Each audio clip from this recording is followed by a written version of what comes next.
Hey, Nancy, when we were doing show prep, we were talking about different things that, that were important to you that you wanted to make sure that you shared with our audience. And one thing that you talked about was how important it is to promote from within and to hire true entry level folks. And the last time we had a guest on, it was Naomi Buckwalter, and she talked a lot about gatekeeping and how employers are just doing too much of that these days. So what are your thoughts? I know Naomi, and we are kindred spirits in wanting to make sure that there's a space for people to enter cybersecurity. I believe that there are some transferable skills and some personality traits that just make you a great cybersecurity employee. One is that you're hungry, that you want to learn. And so that ability, I can't teach that. I can't pay for that.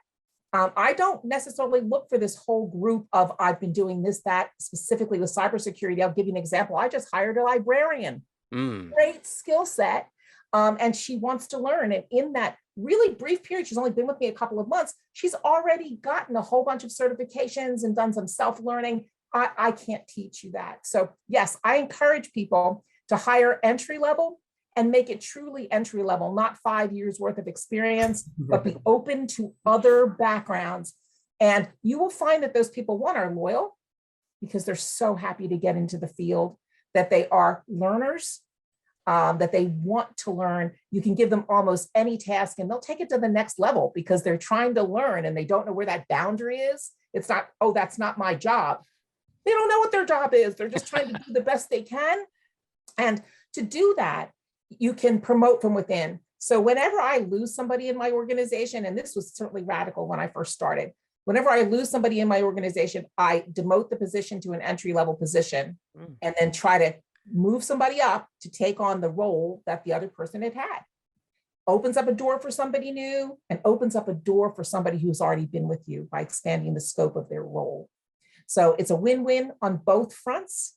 I know it's not always possible to do with startup companies because they need expertise when they first come in. But for many, many other organizations, there are opportunities out there for entry-level positions to just try it. And you might not have 100% of the qualifications, but if you have most of the qualifications, there aren't unicorns out there with 100% of the qualifications for what most people can afford to pay for. So apply, just apply for the job, do it. Interviewing is a skill. So if you get that interview, you're building on a skill, just apply. And so managers, give people a chance, bring in that fresh blood. We talk about this very item in the hiring handbook, the Cybersecurity Hiring Manager's Handbook, which is an open source project. You can find it on GitHub, and in there, this is one of the themes. And Naomi Buckwalter is actually contributing an entire section to the handbook that focuses on this very topic. And so, while today we don't see as much of this as I think we need, between yourself and Naomi and me and Jason and other people continuing to advocate for this, I think hopefully we're going to see more of this. But these days, I think if you want to get a truly entry-level job, Jason and I have been telling people that if it's possible, the military or federal service is a great place because they will take you off the street if you have the aptitude and a couple of other qualifications, right, Jason? Yeah, exactly. I know on the military side, especially if you're going to go either active duty or reserves, they don't expect you to have any background in cyber whatsoever. Even if you're going to go be a fighter jet pilot for the Navy or the Air Force, right? You don't already have to have a pilot's license to get picked up and do that. Instead, they hire you based on your aptitude for that. They train you, they put you in the cockpit, they teach you all that over a 2 or 3 year period, and then you become a fighter pilot. Well, the same thing happens in cybersecurity. When I worked with the DoD, the way they do it is they pick up people who have the aptitude, they put them through about an 18 to 24 month schooling program. All that while they are on active duty and they're getting paid for that job.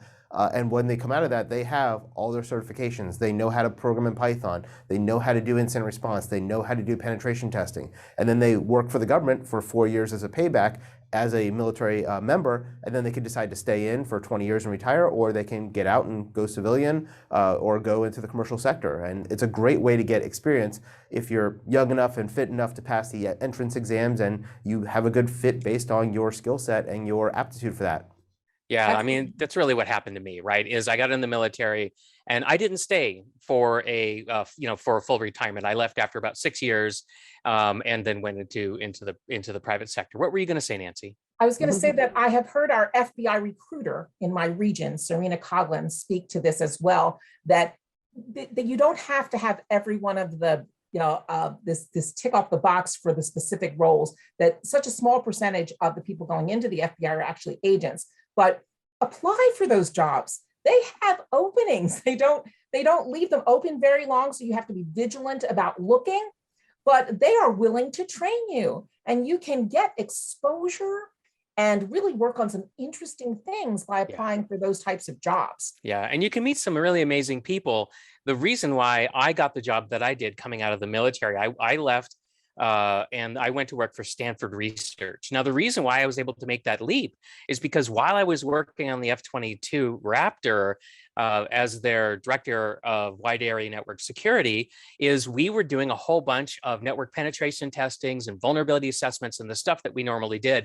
And we actually ended up hiring different experts from all kinds of different organizations. Many of them worked for defense contractors, and I encountered some people who worked for Stanford Research, and so I got to know them.